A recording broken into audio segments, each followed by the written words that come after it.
In this screencast, I want to look at some um, modifier keys as well as keyboard shortcuts that I use frequently in Adobe Illustrator. So why would you use keyboard shortcuts or even modifier keys for that matter? Keyboard shortcuts are faster ways to activate or invoke various tools and features within Illustrator, InDesign, or any of the Adobe apps. The modifier keys are keys like the Shift key, the Option key, the Command key that can be used in conjunction with other tools. And they cause those tools to behave differently. Sometimes that's what we want. So I'm going to begin with modifier keys. And you'll notice that I'm using Show key, so at the bottom of my screen, you'll see anytime I touch a key on my keyboard, you'll see that command or that key pop up. So I'm going to start with the Shift key because that's probably one that I use the most. The Shift key, depending upon which tools you're using, might do different things. But its primary purpose, or the primary thing I use it for, is to make sure that I constrain objects proportionally, and to make sure that I constrain objects on either an X, a Y, or a 45-degree axis anytime I'm moving them. So here's what I mean by that. I'm going to start off with just a rectangle or a square. I'll make a rectangle to start with. And I can click, when I have my selection tool, I can click on it and drag it around anywhere I want. But if I press the Shift key and then click on it and drag, it's going to constrain it to either the horizontal, the vertical, or 45-degree axis. Kind of jumps around there a little bit if I'm moving my cursor around too much, but by and large, it just constrains it on one axis or another. The other thing that key does is if I go to resize an image, I'll just click, an object, an image, whatever.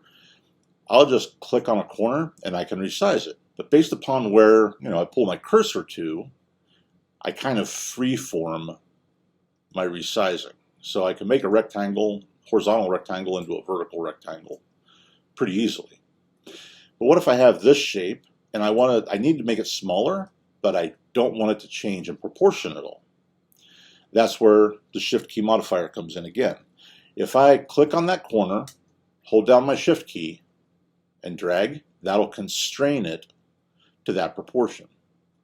This works for shapes, any other object, a spline, images that you place in Illustrator, type, any object.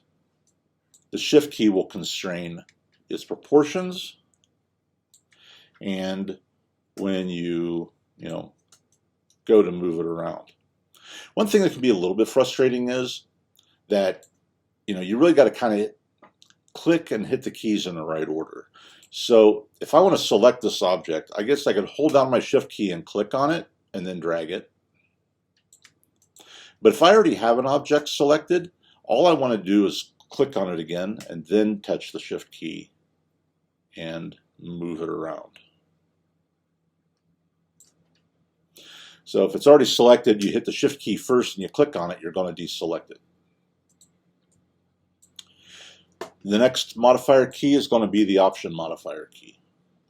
So with the same object, if I want to resize it, I'll just touch the Option key, and I can resize it from the center of that object. See how no matter whether I go landscape or portrait with the orientation of that shape, it's scaling or resizing off of the center point. And again, this goes for all elements in Illustrator. What if I want to scale it, but make sure that its center point doesn't move?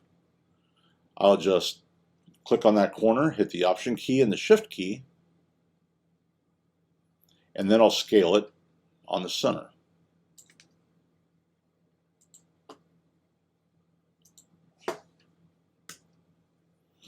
The Option key and the Shift key work the same way, even if I'm drawing out a shape, and I'm just going to use a rectangle here again. But if I hold down the Shift key and then click and drag, it's going to make sure that I draw a perfectly square shape. If I'm using a circle or the ellipse tool and do the same thing, it'll make sure that it's a perfectly shaped circle.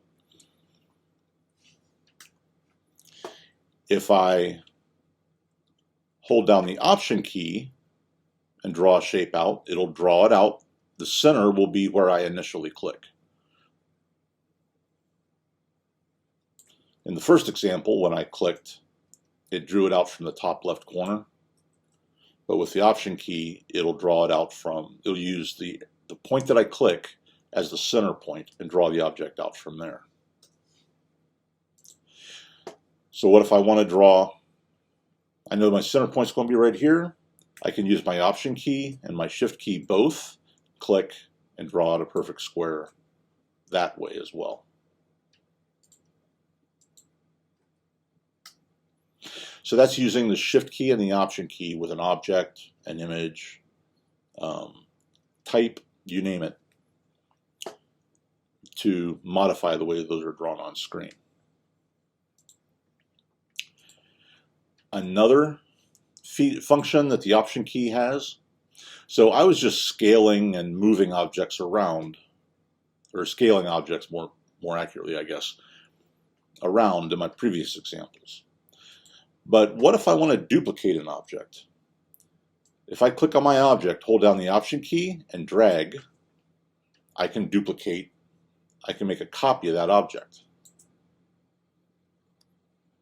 Drag it around as many places as I want. If I want to duplicate it, but put it directly below the original, I can click on it with my Option key, press my Option key, then press my Shift key and drag. That will constrain it to the Y-axis or the X-axis, depending on which direction I drag it, and create my duplicate directly below the original. So if I need multiples of these running down through here, all spaced the same, I don't have to do that whole process again. I can use the first of my keyboard shortcuts to make that happen.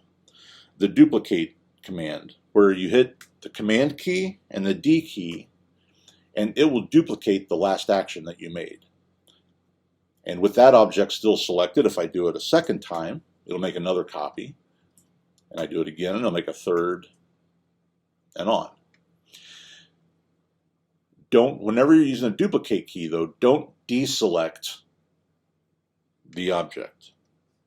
It will continue duplicating it until you do so. Now, if I click off of it and hit the duplicate key, nothing happens because I no longer have the object selected to perform that action on. If I go ahead and select that object again, and I do Command D, I can pick it up from where I started. So that's Command D, that duplicates the last action that you made.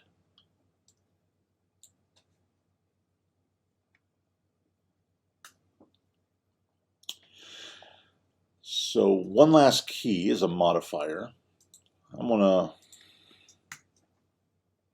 type a letter here, use my Shift key, and I'm just going to scale that up. So I might want to keep, I've got my type tool selected, and I might want to keep typing in the same spot, but do it with different point characters. If I hit the Command key, that'll invoke the selection tool. I can click and drag to move an object, but then when I let go of it, I have my type tool back again, which was my original tool. So I can do that again, R. I'll just scale that up.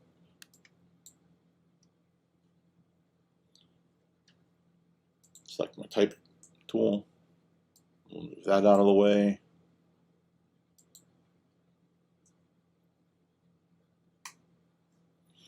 See, if I hit my Option key, or I hit my Command key, I can click on that corner, but I can also combine that with my Shift key and scale that object up.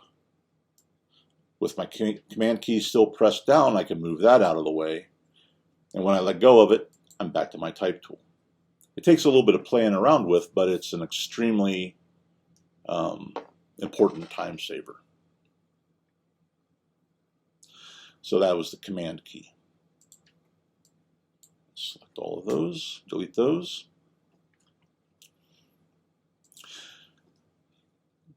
Those are the primary modifier keys.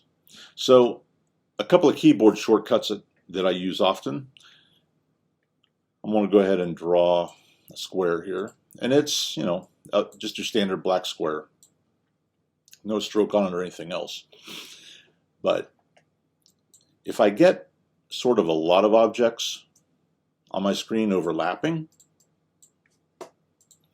I see kind of one shape, but because they're all the same color, I can't really tell very intuitively where one ends and the other begins. I can obviously hover over top of it, but by default, our viewport is working in preview mode. And if we take a look at our tab, the very last option next to the color space, it says preview. We're working in preview mode. If I tap Command Y on my keyboard, that switches me to outline mode.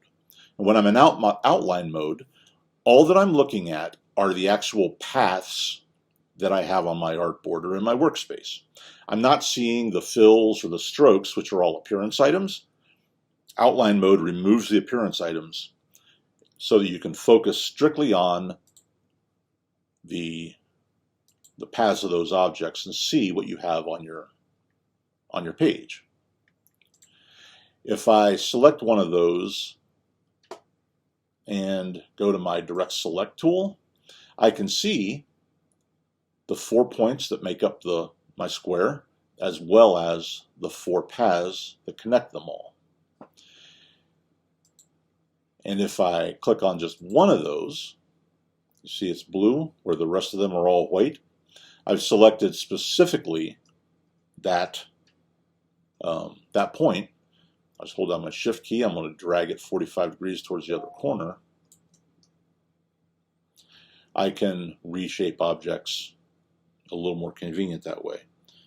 If I hit Command Y again on my keyboard, I'll see what that looks like in my preview mode. And I can move those around. So Command Y is a fairly useful tool. Command plus and Command minus, zoom in and zoom out.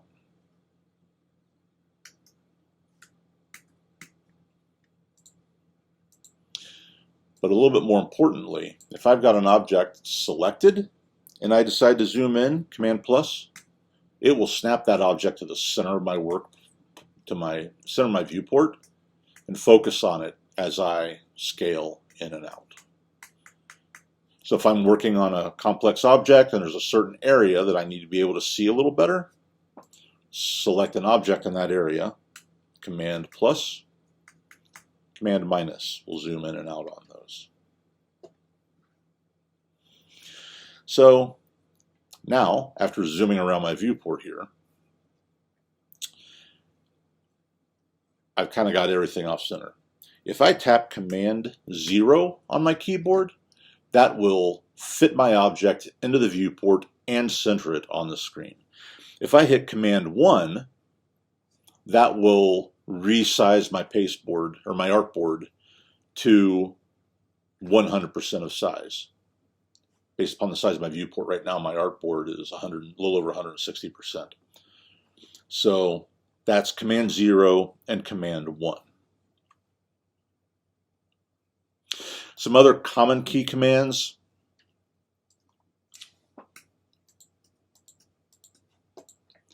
Are obviously ones that probably everybody knows from most every app out there. If you select an object, Command C copies it. Command V will paste it, so you can paste additional copies.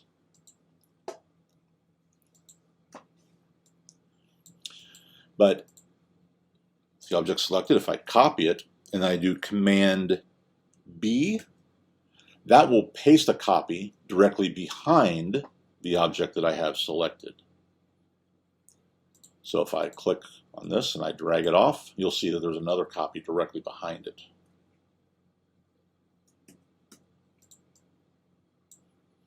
If that object's selected, if I copy it again and I do Command F, that pastes another copy directly in front. And maybe it's actually a little easier to see what's actually happening there if I open up my layer panel and I open it. So here's my rectangle that I have selected. I can copy and then I can paste behind, and you see I can see the second rectangle that was created in my workspace. It's just directly behind the first one. Then if I do Command F, you'll see the new one that I placed in front.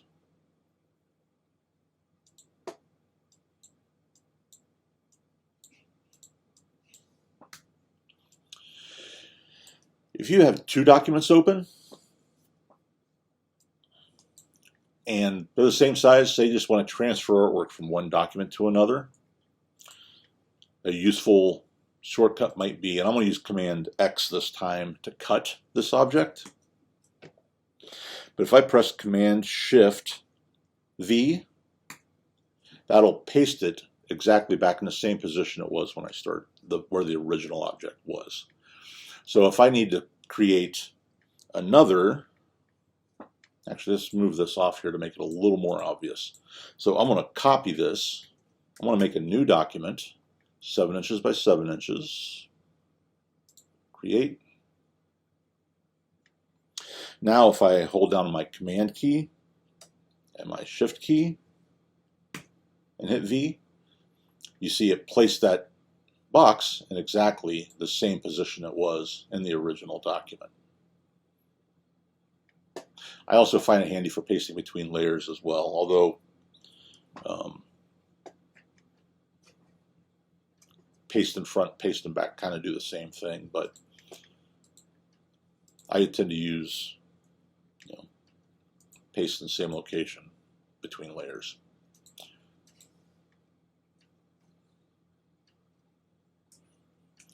So then let's do one more thing. There's one more. If I tap so I've got my artboard here. I'm going to jump back real quick to a modifier key. No matter what object, which tool I have selected, if I tap the space bar, see my cursor change to a hand, I can pan my artboard around my workspace that way. If I'm zoomed in, I can kind of pan around by hitting the space bar.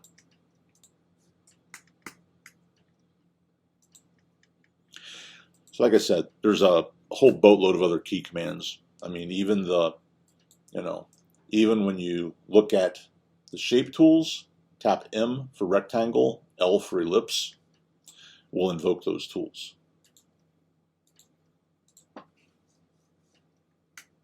Tap L. Key commands are also labeled within your workspace next to the tool, or if you take a look in your menus, you'll frequently see these little notations out here, Command G for group, Shift Command G for ungroup. So pay attention to those, get used to using those, it'll speed up your workflow a lot.